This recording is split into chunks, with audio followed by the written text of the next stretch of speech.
Kim Joo-han heads home after another long day at the office. A bank employee, he typically puts in 12 or 13 hours.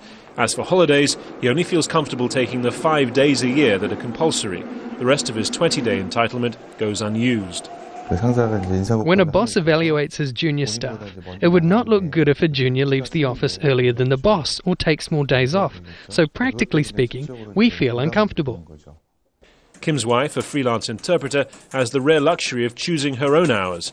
Before they met, she felt it important that her future husband shouldn't be too busy for life outside work. As a boyfriend, he was quite nice in that, according to that criteria. But over time, his workload becomes very larger and larger. So these days, he's very busy.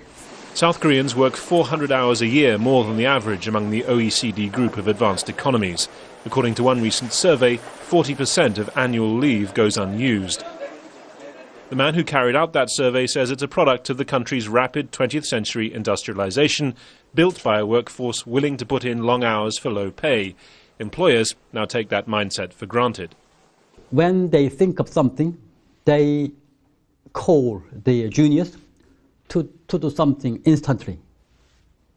So their juniors are should be always available. But for all that hard work, productivity remains stubbornly low. A government survey in 2011 placed South Korea 28th out of 30 countries in terms of output per hour worked, which is what makes an experiment being carried out at this workplace so interesting.